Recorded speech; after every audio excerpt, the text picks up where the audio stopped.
Hey everybody, my name is John Esposito and I'm calling in from Malleable Jewelers out here in Toronto, Canada. What we're going to be showing to you today is a quick studio tour, some of our production processes, and if you stay tuned to the end, then we're going to be able to show you a few of our one-of-a-kind pieces. Remember to subscribe to our link down in the chat, and then also you can use the 15% discount code on our entire range using Small Biz Day as the discount code. If you have any questions, feel free to pop them in the chat, and we're going to get around to answering them at different intervals during our live production today. I'm going to kick off first with showing you one of our kimberlite pieces.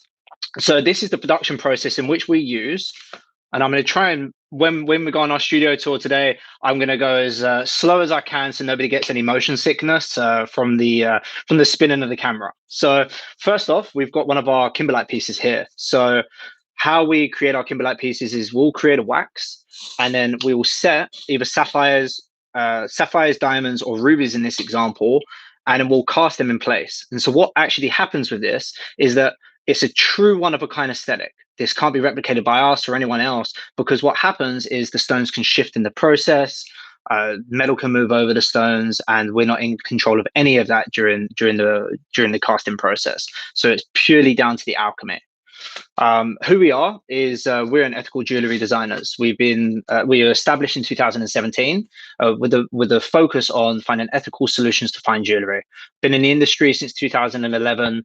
When I moved to Canada, before I moved to Canada, I predominantly focused on B2B, and it was infuriating to see the old-headed practices that we had in the jewelry industry at the time. So we set it up with a vision to be able to change that for the future and the future generation of jewelry designers and people around the world in whom the jewelry industry affects. For instance, mining communities and systems in which are in place to help communities. We're one of the only fair trade and fair mine licensee goldsmiths in Canada. And we are the only fair mine and fair trade suppliers in Canada too. So this gives us the ability to use fair trade, fair mined material within your work, so it can be traced right from mine to market. And what we're going to be showing you today is a few of our fair mine pieces, our production process, as well as our casting setup as well.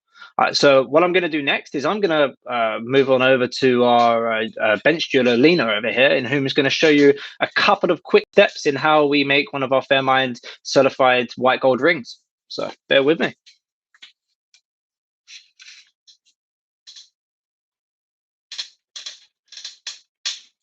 Hey, Lena. Hello,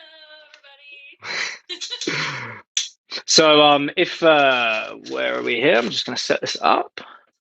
So basically, I'm going to be off camera for a little while. I don't want to get in the way. Lena's going to be using the soldering torch, and she's going to be soldering the fair mined ring here.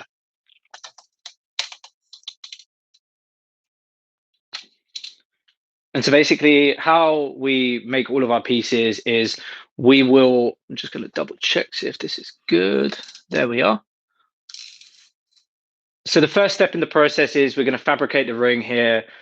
So we're going to alloy it down using white gold alloy and the fair mine certified gold. Then what we're going to create is an ingot. We're gonna basically mill that into wire. And then what Lena's doing now is fabricating the piece. So what she's done is she's bent it into a D shape, and now she's going to be soldering that joint essentially.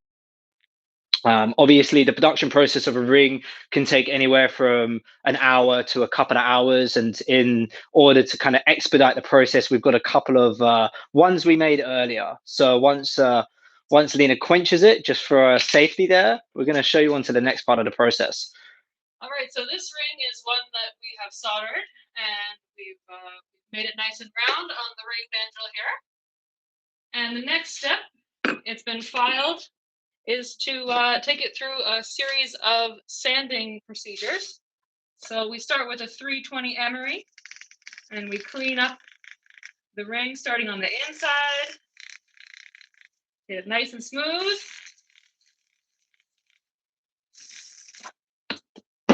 And when that's done, we move on to the sides of the ring. And of course, after 320, we take it down to finer and finer grades of sandpaper, 400, 600, to set it up for polishing. We just get the sides of the rings nice and smooth. And then the outside. We've already filed in the texture for this ring. So it has a nice faceted exterior. And now we just smooth it out. So when that's done, it's time to move on to polishing. And normally we polish using a big loud machine. But today we're going to be polishing on the handpiece for the sake of the noise. Sake of the noise in your ears. So yeah, we're usually using a lathe over in the other part of our studio. But because of the 3/4 horsepower, the sound generated isn't going to be really good for your viewing pleasure. So we thought we would expedite this process a little bit differently today. So I've already polished the inside of the ring prior to this. And now we're going to polish up the sides and the outside of the ring for a beautiful mirror finish. And so this is part of our ready-to-wear collection. As mentioned, it's our Fairmined 14 karat white gold ring here. And again, right from mine to market, this is traced right through our supply chain, through our suppliers, and right directly to the mine, basically. So the beauty in this is that you can tell exactly where it came from, and the miners have to abide by fair mine standards, essentially, which is no one below the age of 18 years old works in a below ground mine. No one below the age of 15 years old works in an above ground mine. There's equality practices, so there's equal rights, equal entry to employment in the mining communities, and on top of this, they're paid $4,000 US premium on top of the purchase price of the gold. And what this helps to go towards is things in the community like education, healthcare, safe water systems, and it's totally down to the discretion of the mining communities in which to do this. What we transitioned into in June 1st, 2021 is 85% of our custom work is going to be made using Fairmine ecologically extracted gold. And so the difference very quickly between ecologically extracted gold and regular mine gold is that there's no cyanide or mercury used in the removal process from the ore. There's a rejuvenation process in place as well to put back the community where the mine is, basically, as well, in terms for the environmental practices. And there we have it, a beautiful shiny 14 karat white gold Fairmined ring. Fairmined ring. Alrighty, thank you very much, Lena. Enjoy your day at the bench, and we're going to move on with the studio tour. Back at you here. Oh, there we go. So yeah, we've been here since August 2018, if I remember rightly, and there's two bench jewelers. Myself, my background is I am a jewellery arts graduate. I have a background in gemology, and I'm also a certified HID diamond grader. So what we do in our store is Michelle over here is they're just gonna move over our ring light, so I'm not just in the darkness here. So bear with us a couple of moments. However, so what we do in store is we recycle pre-loved and inherited jewelry from clients. So how we carved our niche out locally in Toronto is by clients coming with, for instance, like grandma's ring, in which they're no longer in fashion and they want to change it up and they want to use the diamonds for on the metal for. So what we do is we do an extraction process, and then we produce their new piece of jewelry, their new heirloom per se, in something in which has such a sentimental attachment to. I'm gonna take my glasses off so the ring light isn't I can't really see right now, but hey, the ring light won't reflect on me. So yeah, basically clients can use their pre-loved inherited jewelry as part of our custom wear. They can also trade this in towards the cost of a piece too. So what this does is it lowers the accessibility barrier in which fine jewelry can have within the marketplace. In March 2020, we obviously were hit with certain supply restrictions in terms of like casting houses were closed as per lockdowns and whatnot. And our goal was essentially when we first started was to create affordable jewelry, which we could lower the accessibility as much as we can.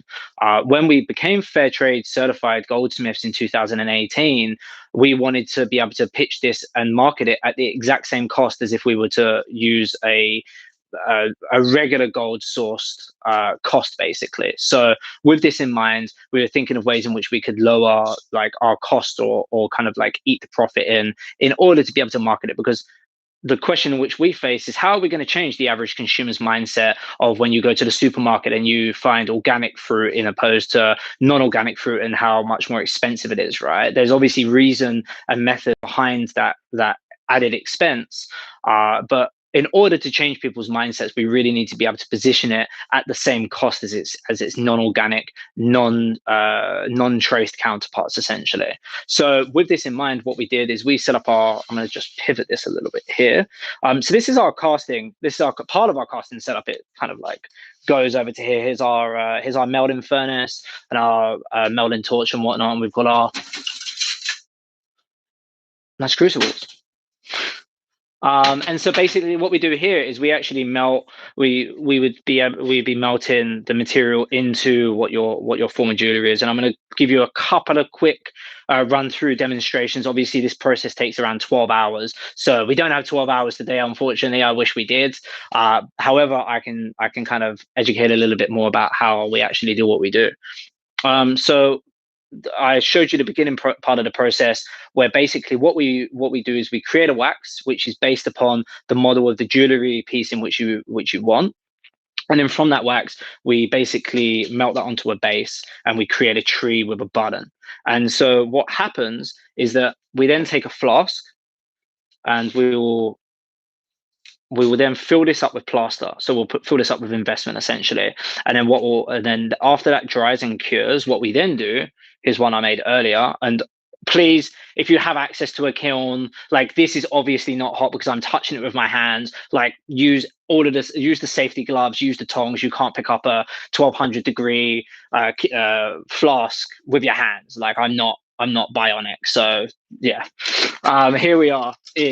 After it's been in here for roughly approximately this one here, the size of this flask is about 8 hours, 8-hour burnout. So once it's burnt out, what happens is the wax, this one still has wax because I didn't do the burnout, obviously, but the wax would have melted out. So that would have technically burnt out. And that's why it's obviously called the burnout process. And there will be a negative cavity in there, which is taking the shape of that burnt out wax. Then what we do is we then melt down the material, whether it's fair mined silver, fair mined gold, fair trade certified gold, or your inherited jewelry, your inherited gold or silver, and we melt that into this flask. And then that takes obviously this shape of the negative cavity. And so one of the biggest reasons why I'm just going to give you a little shot of the kiln there. Yeah. One of the reasons why we felt that this was so important was because we wanted to be able to obviously, like from a price point, we wanted to be able to offer this at the same cost. So one of the ways in which we're able to do this is by bringing our production in-house and doing all of our casting. So then we also have control over that. So with audited systems like Fairmind and Fair Trade, we're going to be audited every 18 months, or based upon how much we sell within that 18 months. So if we sell 1.5 kilos, then we have an audit then, basically. And so we're in control, and it's not going to any outside sources, essentially. And we're then able to obviously offer that at the same price in order to lower that barrier and lower that perception of the average consumer, who might not necessarily be as consciously aware around their jewelry and where it actually comes from. I think I've waffled on for a while now. So do we have any questions? I need my glasses for this, obviously. Again, I'm not bionic, so okay. Where'd you get your ideas from your designs?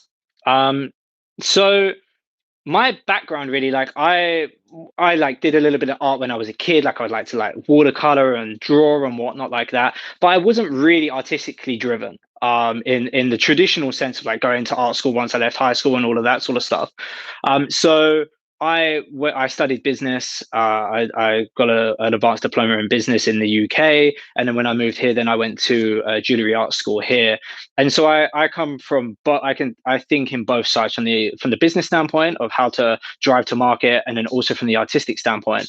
Um, my absolute pure love of making jewellery is our kimberlite pieces, like what I showed you earlier. So I will sit down at the bench. I won't necessarily ideate. I won't necessarily draw something, and I'll just pick up a piece of wax and I'll just start carving it. And it's so therapeutic for me. I absolutely love it. Like it to kind of like bring what I have in my mind, or sometimes what I might not necessarily have in my mind, and just kind of see how the wax flows in that sense. That's where a lot of my designs like come from. And then in terms of when we launch collections, like we launched a collection in May 2021, and with that, obviously, more planning has to go in so we can kind of conserve our resources and manage them effectively. So with that, just ideate down different ideas, kind of go through like trial and error phases of like, okay, how would this wear? Like, what will this be used for? Kind of thing like that.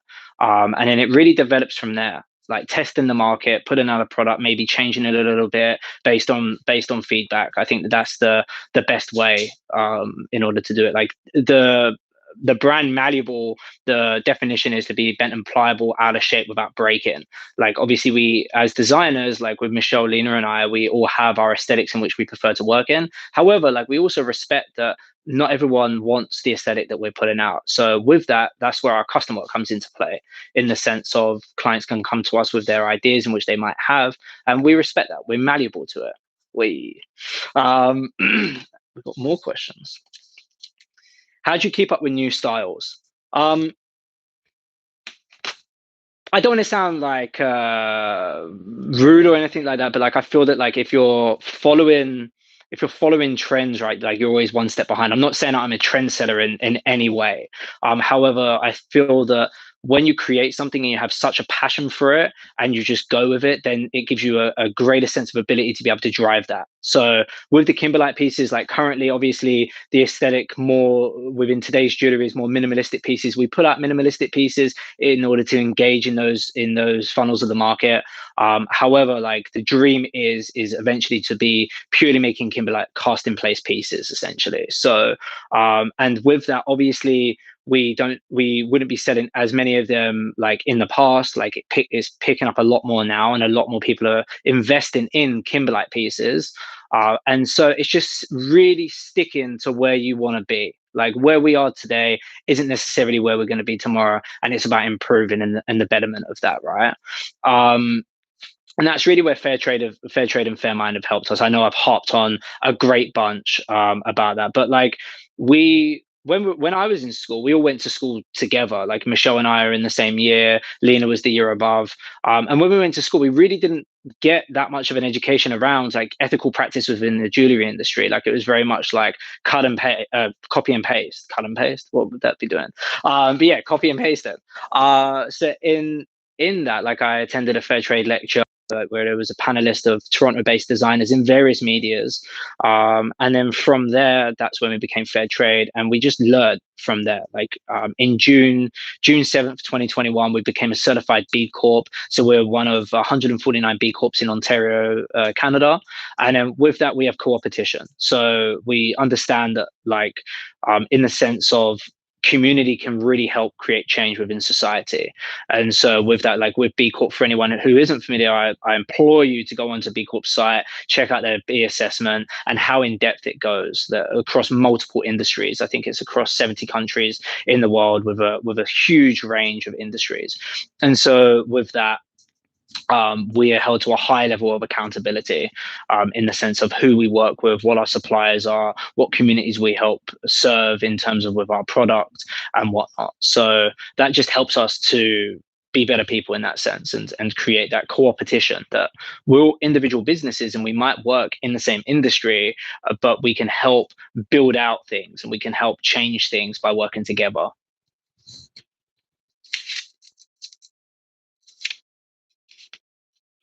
Have you, so we've got another question. Have you always worked with your hands? You look so comfortable around the shop. Well, Thank you. Like I was extremely nervous about today, like obviously because we're going live on the internet here on YouTube Small Biz Day. And remember, subscribe to us. Check out some of our fantastic partners as well, in whom we're also going live throughout the day. Yeah, this is an amazing event, like an amazing day. So please check it out.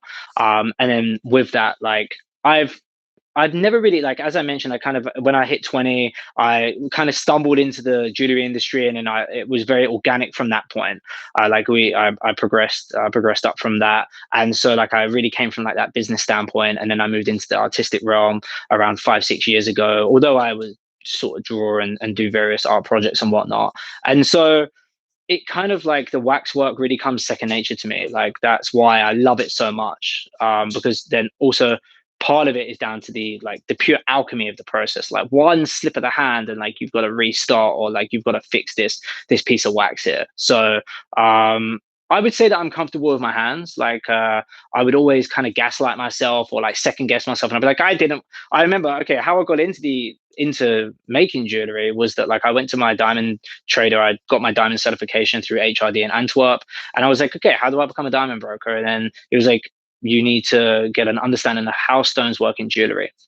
And then with that, I studied jewelry arts, and I was like, oh, it's my hands are too like I'm too fimbly, and like I won't have that much control. But it's that practice, right? It's like that practice over time has really helped me to get comfortable. And then back to today, like I was super nervous and anxious about like coming on live today. However, like this is what we know. Like we have to be comfortable with what we know, right? And like to be able to present it is like a fantastic opportunity, because we have the opportunity to create change, right? Like we don't have to put people through the hellish back-breaking conditions of what the jewelry industry and the top end of the jewelry industry has put people in, whom are actually mining this and getting paid absolutely abysmal wage, right? We don't have to do that today. We have different options. We have accountability. We have transparency. And so with that, like I feel that my duty as a goldsmith is to kind of educate people that there are better options, and these options aren't exorbitantly out of cost, right? So we can change what we do, and we can change what we wear in that sense, and we don't have to sacrifice aesthetics to ethics, right? Or vice versa. Last question on the sheets currently. What is your favorite stone to work with? So this is a good question. Like I like sapphires. That's my favorite. Like I know that obviously a considerable amount of our profitability comes from diamonds. Like, however, sapphires just have like no matter what locality around the world they come from, they're going to have I was going to say individual fingerprints, but they technically do, because they all have individual inclusions. Like if you source a sapphire from let's say Sri Lanka, or a sapphire from Australia, or a sapphire from Montana, like they're all going to be different. And even from stone to stone, they're all going to have their individual characteristics. With diamonds, obviously, the market looks predominantly for the most clearest colorless stone. That's why I love salt and pepper diamonds. Like with salt and pepper diamonds, we have those black carbon inclusions, which really give that galaxy effect of things. So yeah, sapphires. And also, sapphires can withstand the kimberlite process. So like we can cast them in place. They're wonderful. It really brings that depth of color and that saturation out, what we love to see. And they also obviously come in a range of colors across the whole spectrum of the rainbow, except for reds, because red are rubies and they are the same family, which is corundum. So there's a little bit of science. Okay, next up, we are going to finally move over to our studio part, where, bear with me, I'm not gonna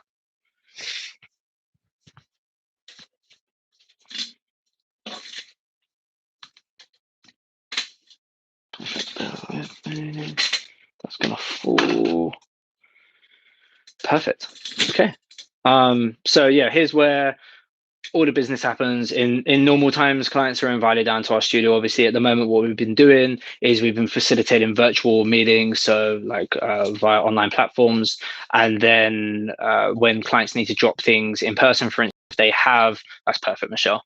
For instance, if they have like their pre-loved or inherited jewelry that they want to put towards creating the piece, then they'll meet us in the doorway of our studio to drop off so we can assess. Like my background, obviously, like I have the ability to be able to, um, uh, my mind's gone blank. There we are. It wasn't meant to be. No, but I had the ability to be able to grade various gemstones, colored gemstones, and diamonds, as well as see the authenticity of metals in order to be able to see whether or not we can use that within the piece. And then when people have, for instance, white gold is very problematic to be recycled into the process. So when we have white gold, what we do is we trade that in against the cost of the piece, as long as there's not like a great sentimental attachment. To it, and then we can use that against the cost of the piece, and then we later refine that down with our refining partners. So then we then have the ability to kind of like use it within the whole process. So yeah, I do all of our gem grading over here, our stone certifying and whatnot.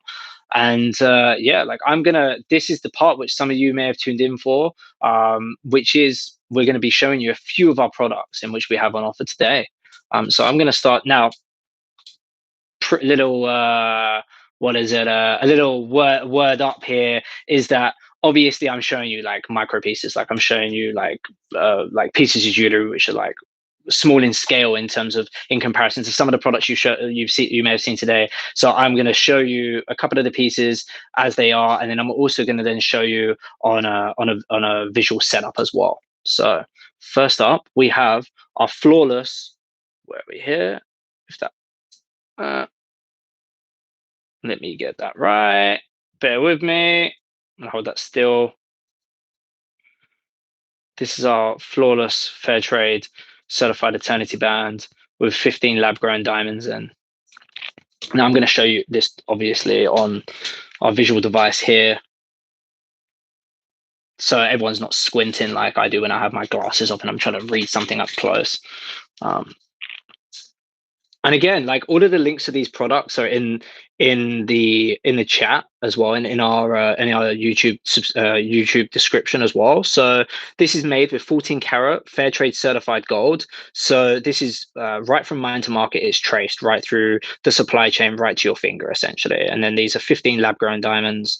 When you purchase, what we've actually introduced, and this is kind of going off cuff here, but hey, the nature of the beast and all. So what we've actually introduced is this recently, where if I can find it, there we are. So when you make a purchase of fair trade or fair mined certified gold, you get issued a certificate. So this is the certificate of authenticity. This shows who made it, what our flow cert ID is. So that's our like independently audited body, as well as the mine in which it's come from, as well as the amount of precious materials in there too. And then this is obviously a fair mined one, which is very similar in that respect. So it just kind of gives another commendation of a thank you for like making a better decision in the sense of not sourcing regularly mined gold. In terms of pieces in which we can't use fair mined material due to lack of supply or whatnot, then we'll use recycled through our partner Stella, which is in the States. They're specialists in SCS certified recycled metals. And this is actually an example of that. So I was showing you earlier on the wax bench when we first started our tour here today. I was showing you our heart kimberlite ring, and so this is our heart kimberlite locket. So it's a biomechanical heart here, fully three-dimensional. I'm going to open it up. Inside, you can put a picture of your loved one, a picture of a pet. I would, if I wore this, I'd probably put a picture of my favorite gelato place, so just to keep that close to my heart. And yeah, this is a stoning car. So in here, if you can see, we have rubies and diamonds, which are set in wax and then casted basically. You do see diamonds, Haley. You do see diamonds. You're all right. I'm going to obviously show you I'm going to show you on a visual aid here. There we go, much better. And you can take a closer look on our website as well, which is through the links in the description. I'll get one. And so like the whole, as you can see, like if I'm mirroring here, but right there is like an example of a stone like shifting. So like despite all best attempts of getting it in the center, it shifts. And that's why I love the process of creating stone in cars, like purely for that alchemy of it, right? Like not even I can replicate this piece. Like if I make this again, this is gonna look not completely different, but the stones will be in a different placement. They'll move and shift in that process, right? And like I love it. So there, and I hope you do too. Maybe I'm gonna try and get another. This one might be too dark. Oh no, that works perfectly. That's the pair met together. And then lastly, for our kimberlite heart pieces, this is the heart kimberlite ring there. If you can see it, I'm gonna try and get that in focus. But there we go. And then lastly, what we have is our round studs in 10 karat white gold. These, remember, you've got the discount in the chat, which is a 15% off our entire range. So whether it's something that you see here today or something that you see on our website malleablejewelers.com, you can go through our YouTube description of the posted video. This video is going to be posted as well on their page and on our YouTube page. So you're going to be able to take a much better, closer look at our pieces, and that discount code is continuous as well. So using Small Biz day code. Sorry, excuse my jeweler's hands here. Like, yeah, these are definitely worn bench hands here. So, and then lastly, a closer look.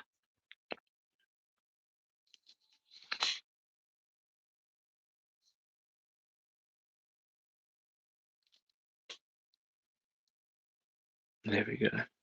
Yeah, very minimalistic, kind of like what Brett was asking earlier on, like very minimalistic in terms of the sense of what is in trend today, and that like we want to be malleable towards our designs. We want to be able to cater to a wider audience and be able to change the perceptions of ethical jewelry, right? So okay, well, everybody, that is pretty much it from us at Malleable Jewelers. I want to say a special thank you to Michelle. Very quickly, do you want to spin around and say hello? Give us a wave. This is Michelle. Brilliant. Michelle is one of our bench jewelers here, and they've kindly come along to moderate today. And yeah, they've fielded all of they've been able to kind of write down all of our questions and whatnot. Do we have any more questions, Michelle? Perfect. Yeah. Alrighty. I nearly went on from that. Sorry. What do you use the microscope behind you for? So we use the microscope here basically to be able to grade gemstones. So we have the microscope in the other room, which we use for our gem setting. And here, like this really allows me to be able to look at the localities and the positioning and the types of inclusions within colored gemstones and diamonds, basically. And what that then helps me to determine is a trade value. So if, for instance, you're selling that towards the cost of a piece of jewelry, then that helps us towards being able to determine that, basically. Also, obviously, it helps like looking at metal types. So, for instance, if there's a hallmark which is like too small to see under a 10x loop, we've got the 30x microscope in the corner there to really be able to like focus in on what we need to know. Yeah, but look, I honestly appreciate everyone tuning in.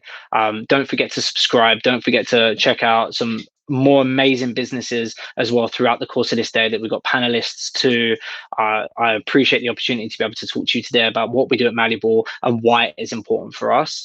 And if you have any questions, feel free to reach out to us. And remember, you've got that code to be able to site even closer in-depth view. So, and I will bid you farewell.